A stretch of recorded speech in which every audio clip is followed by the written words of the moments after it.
कार्यक्रम किया है, तो क्या कार्यक्रम है और ये कार्यक्रम रखने का उद्देश्य क्या था? ये समाजवादी पार्टी को मजबूत करने के लिए, समाजवादी पार्टी का जो संगठनात्मक ढांचा है उसको मजबूत करने के लिए और समाजवादी पार्टी की विचारधारा को और जो आदरणीय अखिलेश यादव जी ने पीडीए विचारधारा को मजबूत करने का काम किया उसको जन जन तक पहुँचाने के लिए भी हमने ये कार्यक्रम आयोजित किया है, जो आने वाले भविष्य में समाजवादी पार्टी को मजबूत करने का काम करेगी।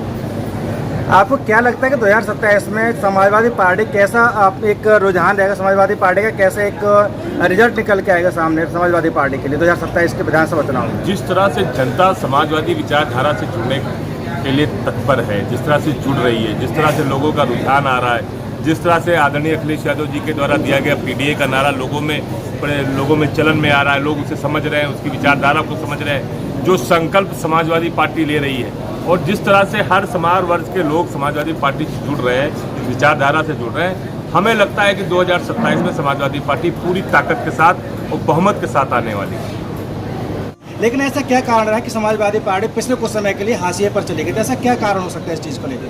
नहीं, ऐसा है, समाजवादी पार्टी पूरी ताकत के साथ समाज के उस वंचित शोषित समाज के साथ लड़ाई लड़ती रही, कमज़ोर तबके के साथ खड़ी रही, मजदूरों को 10 रुपये में खाना हो या किसान बीमा योजना हो या लैपटॉप योजना हो या जनेश्वर मिश्रा जैसी योजनाएं हो, ऐसा कोई वर्ग नहीं था जिसके लिए समाजवादी पार्टी ने काम नहीं किया। आदरणीय अखिलेश यादव जी ने उस वर्ग को छूने का काम नहीं किया। उत्तर प्रदेश की जनता भोली भाली जनता है, धर्म के नाम पर, उसके नाम पर लोगों को भड़काया जाता है, लोगों को धर्म में डाला जाता है। हो सकता हो भोली भाली जनता भड़काए में आ गई हो, लेकिन अब जनता जीत गई है, ये जान गई है कि भगवान के नाम पर झूठ बोलने वाले लोग हैं, नाम के नाम पर चंदा चुराने वाले लोग हैं, समझ गए हैं कि किस तरह के लोग हैं, उनको किसी से लेना देना नहीं, उनका जो मकसद है सिर्फ सत्ता पर काबिज रहने का है। और उत्तर प्रदेश की जनता पूरी तरह से तैयार है। 2024 में आपने देखा होगा पूरे देश में अगर भारतीय जनता पार्टी का विजय रथ रोकने का काम किया तो समाजवादी पार्टी ने किया और 2027 में इसी भारतीय जनता पार्टी को सत्ता से उखाड़ने का काम उत्तर प्रदेश की जनता ही करेगी। सबसे बड़ी बात ये थी आपकी समाजवादी पार्टी का जो एक सांसद है रामजीलाल सुमन जी, उन्होंने बयान दिया था, ठीक है, राणा सांगा को लेकर। तो ऐसे कई सारे आपकी पार्टी के नेता जो इस तरीके की बयानबाजी करते हैं, क्या कहीं ना कहीं इसका समाजवादी पार्टी को नुकसान देखने को मिल सकता है? समाजवादी पार्टी के राष्ट्रीय अध्यक्ष जी ने इस पर कई बार कहा कि जो इतिहास हमें बांटने का काम करे, हमें आपस में फूट डालने का काम करे, उस इतिहास को नहीं दोहराना चाहिए। और मेरा अपना भी मानना है कि इतिहास कितना सही कितना गलत है इसको जस्टिफाई करना बड़ा कठिन काम है, इसलिए हम इतिहास से अच्छी बातें सीखें, ना कि कोई नफरत की बात सीखें, तो आप लोगों में बंटवारे की बात सीखें। इतिहास जब भी आप किसी दृष्टिकोण से देखेंगे तो हो सकता है एक पक्ष का हो, लेकिन इतिहास को आप सच नहीं मान सकते। बहुत सारी ऐसी बातें हैं, उसी चीज़ को लेखक किसी रूप में लिखता है, लेखक किसी रूप में लिखता है, लेकिन समाजवादी पार्टी की विचारधारा बिल्कुल साफ है।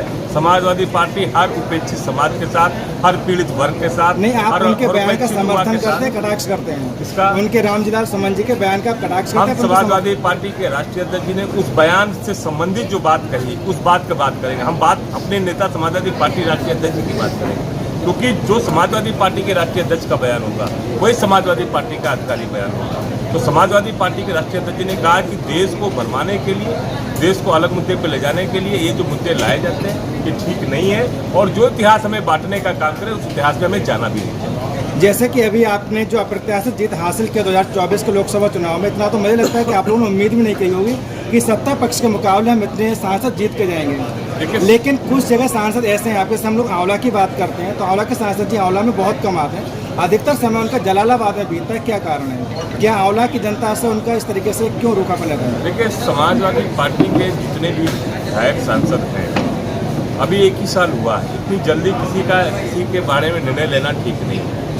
एक लोकसभा सांसद का क्षेत्र बड़ा होता है, अगर किसी तरह की कोई शिकायतें हैं तो समाजवादी पार्टी की जिम्मेदारी है। आदरणीय अध्यक्ष जी बैठे हुए हैं, गांधी बैठे हुए, विधानसभा अध्यक्ष बैठे हुए, सब लोग उस पर बात करेंगे। अगर किन्हीं कारणों से किसी मतलब, क्योंकि नया जो सांसद बनता है उसे दिल्ली भी जाना रहता है, तमाम चीज़ों को व्यस्त सिस्टम में लाना रहता है और आने वाले समय में आप देखेंगे कि समाजवादी पार्टी के जो सांसद हैं वो आपको हर जगह नियमित रूप से दिखाई देंगे और समाजवादी पार्टी को मजबूत करने का काम। आंवला क्षेत्र के एक बाबा योगी विजय देवनाथ जी, उन्होंने सांसद जी से मांग रखी थी कि हम आपको चुनाव लड़ाएंगे।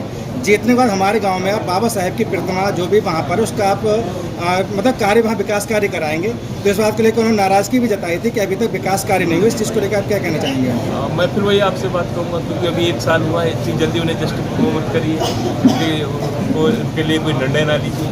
अगर उन्होंने कोई बात कही है, देखिए समाजवादी जो कहते हैं वो करते हैं और उससे बढ़ के करते हैं। अगर ऐसी कोई बात है, अगर कहीं कमी रह गई, आपने हमें अच्छा याद दिला दिया, आपका भी बहुत धन्यवाद, आपके प्रश्न का भी धन्यवाद। अगर कोई चीज़ छूट गई, मानवीय लोग हैं, बड़े लोग हैं, 5 विधानसभाओं की लोकसभा होती है, आपने याद दिला दी, आपको धन्यवाद। उस पर हम बात करेंगे, उसको काम करवाने का बात करेंगे। जैसे आपने कहा था कि अभी 1 साल हुआ है, अगर ये 1 साल के हिसाब से अगर विकास कार्य लेकर चलेंगे तो 2027 के विधानसभा चुनाव में इसका फायदा तो आपको ही मिलना है। हाँ, मैं वो बात स्वीकार कर रहा हूँ। देखिए, जो सांसद की निधि होती है, उस निधि में 5 विधानसभाओं में काम करना रहता है, तो उनकी निधि भी इतनी बड़ी स्तर की नहीं है कि हर जगह पे हम हर ग्राम सभा में या हर न्याय पंचायत पे काम कर पाए। तो एक लिमिट है उनकी निधि की। और समाजवादी पार्टी 5 विधानसभाओं में जो हमारा सांसद है, हमारे संगठन के लोग हैं, जिलाध्यक्ष और तमाम सारे लोग हैं, ये सारे लोग, उन सब जो कमियां हैं उन्हें बताई जाएंगी, उन पर काम किया जाएगा। कोई मानवीय भूल हो जाती है तो हम समाजवादी पार्टी की तरफ से जनता से क्षमा मांगते हैं और प्रयास करेंगे जो भूल हुई है उसको जल्दी से जल्दी। 2027 के विधानसभा चुनाव के लिए आप किन बड़े मुद्दों को लेकर मैदान में उतरेंगे, किन चीज़ों को लेकर? सबसे बड़े जो पूरे देश में जो सबसे उपेक्षित वर्ग है वो नौजवान है। उससे जो छीना गया उसका रोजगार है, जो उसे संविदा कर्मी बनाकर उसे दिहाड़ी मजदूर बनाया जा रहा है, जिस तरह से पिछड़ों का आरक्षण खाया जा रहा है। अभी आपने ओबीसी वाले वर्ग में देखी होगी, भर्तियों में कोर्ट ने संज्ञान लिया है, सब पर खिलाफ जांच होने जा रही है। जो आरक्षण खाने का काम किया जा रहा है, जो आरक्षण को खत्म करने का प्रयास किया जा रहा है, जो शिक्षा का हाल है, जो महंगाई का हाल है, स्वास्थ्य का हाल आप देख लीजिए, तमाम तरह की आपको वीडियो जानकारी मिलती रहेगी। हमारे यहाँ जाते हैं पाठक जी, हमारे सीतापुर जिले में, तो कहते हैं वहाँ का पंखा ठीक नहीं चल रहा है। तो इस तरह की जो संवेदनशीलता इनकी जिस तरह की जाहिर होती है, इन्हें गरीब जनता से लेना देना नहीं है। हमारे मुद्दे पहले भी थे, रोटी कपड़ा सस्ती होगी, दवा पढ़ाई मुफ्ती होगी। हम रोटी की बात करेंगे, हम रोजगार की बात करेंगे, हम किसान की बात करेंगे, हम नौजवान की बात करेंगे, हम मजदूर की बात करेंगे, पिछड़े की, शोषित की, वंचित की, अल्पसंख्यक समाज की बात करेंगे और यही संकल्प ले रहे हैं। जैसे कि आंवला में 50 बेड का अस्पताल बना हुआ है, जबकि यहाँ पर अगर बात किया तो केंद्र में और प्रदेश में भाजपा सरकार है, यहाँ के कैबिनेट मंत्री भी हैं, लेकिन अभी तक अस्पताल चालू नहीं हुआ है। बात है, लेकिन प्रश्न तो उनसे पूछिए जो कई सालों से, कई दशकों से बैठे हुए हैं और कैबिनेट मिनिस्टर भी हैं। भारतीय जनता पार्टी का ये हाल पूरे उत्तर प्रदेश में है। उनके एजेंडे में ना स्कूल है, ना अस्पताल है, न सड़क है, न पुल है, न पुलिया। उनके एजेंडे में तो कुछ और है, तो क्यों अस्पताल के बारे में बात करेंगे? भाई सबसे बड़ी बात है, रोजगार दे नहीं पाए, रोजगार पे लगाया जरूर है। आज हर किसान रोजगार पे लगा हुआ है, बेचारा उसका परिवार 24 घंटे ड्यूटी लगा रहा है अपने खेत पर। पिता घर पर है तो माँ खेत पर है, माँ घर पर है तो पिता खेत पर है, माँ बाप घर पर है तो बेटा खेत पर है, जो चूका उसकी फसल गई। तो जैसा कि सरकारी तरफ से लिया गया जो ब्लॉक प्रमुख चुनाव होंगे तो वो पब्लिकली इलेक्ट होंगे, मतलब जैसे कि पहले क्या था बीडीसी मेंबर बनाते थे, बट उन्होंने ऐसा सिस्टम बना रहे हैं, तो क्या लगता है वो उनकी नीति कहाँ तक सही रहेगी या फिर क्या आप इस चीज़ को लेकर? भारतीय जनता पार्टी के किसी भी निर्णय पर मैं बहुत जल्दी संतुष्ट नहीं हूँ, क्योंकि वो जो निर्णय लेते हैं पता नहीं कब लेते हैं और कब उससे बैक हो जाते हैं। नोटबंदी से लेकर किसान बिल तक भारतीय जनता पार्टी का जो भी निर्णय, उन निर्णयों से इन्होंने यूटर्न ले लिया है। तो कह तो रहे हैं, लेकिन कितना कर पाएंगे ये उन देखने वाली बात है। जल्दीबाजी में निर्णय ले लेते हैं, सिंदूर बांटने निकले थे वापस हो गए। तो उनके निर्णय भगवान मालिक है, वो राम भरोसे है, कितना निर्णय उनका सही है। अगर कोई चीज़ व्यवहारिक रूप से संभव हो पाएगी तभी तो हो पाएगी। तो आप इस समय पीडीए को लेकर जनसभा कर रहे हैं, तो पीडीए का क्या, किस तरीके से आप मेंटेन करने का काम करें, किस तरीके से मैनेज कर रहे हैं पीडीए के लिए, और पीडीए आखिर है क्या है? देखिए, पीडीए एक राष्ट्रीय जज द्वारा दिया गया वो शब्द है जो सामान्य रूप से लोगों की जबान पर जल्दी चढ़ जाए। समाजवाद विचारधारा हमेशा से शोषित वंचित समाज की बात, गैर बराबरी की बात करती आई है, सामाजिक न्याय की बात करती आई है। सभी को साक्षरिक रूप से, सांस्कृतिक रूप से, सामाजिक रूप से, राजनीतिक रूप से एक बराबरी से देखना, जाति और वर्ग से ऊपर उठना, ये पहले से समाजवादी विचारधारा में रहा है। तो उसी समाजवादी विचारधारा को एक नया नाम दिया जो जल्दी लोगों के जबान पे है। अब वो नाम लोग उसके बारे में रुचि रख रहे हैं, उस नाम को सोचना समझना चाह रहे हैं, और उसका प्रभाव 2024 में आपको दिखा कि बड़ी संख्या में लोग समाजवादी विचारधारा से जुड़ने का काम कर रहे हैं। खासकर जो समाजवादी पार्टी की आप देख लीजिए तमाम समाज के तमाम लोग बैठे हुए हैं। ये नया जो समाजवादी विचारधारा तैयार हुई है, नई तरीके से जो रिनोवेट होकर खड़ी हुई है, ये जो पीडीए नया शब्द आया है, इस आदरणीय अखिलेश यादव जी की सोच ने समाजवादी विचारधारा को बहुत मजबूत किया है। और जो सपना माननीय मुलायम सिंह यादव जी ने देखा था, जो सपना लाटो लोहिया ने देखा था, जयप्रकाश नारायण जी ने देखा था, च्युता कृपलानी जी ने देखा था, जयप्रकाश नारायण जी ने, लोक प्रकाश जी ने देखा था, चंद्रशेखर जी ने देखा था, उस सपने को बल मिलने का काम हुआ। क्या समाजवादी पार्टी इस बार मुस्लिम यादव फैक्टर से उठ के ऊपर काम करेगी?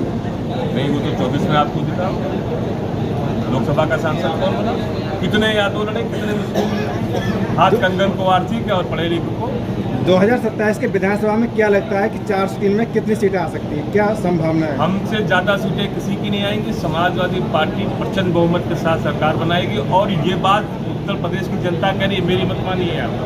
आप आज पूरे बरेली जिले में घूमिए, किसी प्रजापति से पूछिए, किसी लोग से पूछिए, किसी आप क्या कहते हैं दलेर से पूछिए, किसी सागर से पूछिए, किसी अन्य विधायकों से पूछिए, कश्यप से पूछिए, वो बताएंगे कि किस तरह से समाजवादी विचारधारा के साथ जुड़ने का काम कर रहे हैं। जाटो बिरादरी से पूछिए, हमारे यहाँ सीतापुर जिला सबसे बड़ा दलित बिरादरी की, एक पासी बिरादरी का जिला है, और बड़ी संख्या में पासी समाज के लोग, दलित समाज के लोग समाजवादी पार्टी से जुड़ रहे हैं। धोबी समाज के लोग, गारू समाज के लोग, वाल्मीकि समाज के लोग, सागर समाज के लोग, पाल समाज के लोग, सब लोग समाजवादी विचारधारा के साथ खड़े हैं, क्योंकि यही एक पार्टी है जो पिछड़ों के हक की बात कर रही है, इनके 0 फीस के एडमिशन की बात कर रही है, इनके वजीफे की बात कर रही है। यही अंतर है समाजवादी विचारधारा में और भारतीय जनता पार्टी में, कि ये इनके बच्चों के हाथों में लैपटॉप देना चाहते हैं, और भारतीय जनता पार्टी के लोग उनके परिवार के नौजवानों के हाथों में तलवार और टायर देना चाहते हैं। इतना अंतर। जैसा कि सरकारी स्कूलों में जो चल रहा है उसमें बच्चों की संख्या लगातार कम हो रही है, और लगभग 27,000 स्कूल जो है वो सरकारी बंद होने के कगार पे, तो इस चीज़ को लेकर आप क्या कहना चाहेंगे? मैं ये कहना तो जा रहा हूँ, भारतीय जनता पार्टी ने हमेशा दलित पिछड़ों को अपेक्षा की गई है, क्यों ना कम हो जाएंगे। आप सोचिए, 0 फीस पे जो दलित परिवार अगर सागर बिरादरी में बैठे हुए हैं, बहुत सारे लोग बैठे हैं, दिवाकर समाज के लोग बैठे हुए, उनसे पूछिए, धोबी समाज के, दानुक समाज के लोगों से, वाल्मीकि समाज के लोगों से, कि 0 फीस पे उनका एडमिशन हो जाता था। वेटनरी समाज के डॉक्टर, उनसे पूछिए, 0 फीस पे उनका एडमिशन हो जाता था। और 0 फीस पे एडमिशन के कारण जो 40,000, 50,000, 1 लाख, 1.5 लाख की फीस थी, वो सरकार भरती थी। आप किसी सागर समाज के गांव में चले जाइए, क्या कोई परिवार ऐसा है जो महीने का 1.5 लाख, 2 लाख रुपए दे पाएगा? नहीं दे सकता। भारतीय जनता पार्टी की साजिश है, जो बाबा साहब की लड़ाई थी, उसी लड़ाई को धता बता रहे हैं। उसी लड़ाई में, इस लड़ाई के लिए दिन रात मरते रहे, कहते रहे शिक्षित होना समाज के लिए सबसे बड़ी जिम्मेदारी है, पैरों में चप्पल ना हो लेकिन हाथ में किताब होना जरूरी। जिसकी लड़ाई लड़ते रहे अपने समाज को जगाने के लिए, उसी समाज को दोबारा मजदूरी करने पर 5 किलो गन्ना देते हैं और लाखों रुपए की फीस उनसे छीन लेते हैं। ये काम भारतीय जनता पार्टी कर रही है, और ये लोग, अब समाज जाग गया है और इसके खिलाफ पूरी तैयारी के साथ भारतीय जनता पार्टी को हराने के लिए तैयार है। आपको पीडीए के जनसभा जगह जगह कर रहे, तो पीडीए कैसे आपको एक रुझान देखने को मिला, पब्लिक जो समाजवादी पार्टी को किस तरीके से आकर्षित हो रही है? पीडीए का नारा जो राष्ट्रीय अध्यक्ष आदरणीय अखिलेश यादव जी ने दिया है, उसका परिणाम सामने आ रहा है। अभी उत्तर प्रदेश में जब पार्लियामेंट के चुनाव हुए हैं, उस पीडीए के माध्यम से ही उत्तर प्रदेश में पहले नंबर की पार्टी समाजवादी पार्टी बनी है। भारत में तीसरे नंबर की पार्टी बन के आई, और ये पीडीए ही उत्तर प्रदेश में 2027 में अखिलेश यादव जी को मुख्यमंत्री बनाने का काम करेगा। टी का मतलब पिछड़े, चाहे वो कश्यप हो, मौर्य हो, प्रजापति हो, पाल हो, नाई हो, लोधी हो, यादव हो, गुजर हो। डी का मतलब दलित, चाहे वो धोबी हो, धानुक हो, खटिक हो, वाल्मीकि हो, जाटव हो, पासी हो।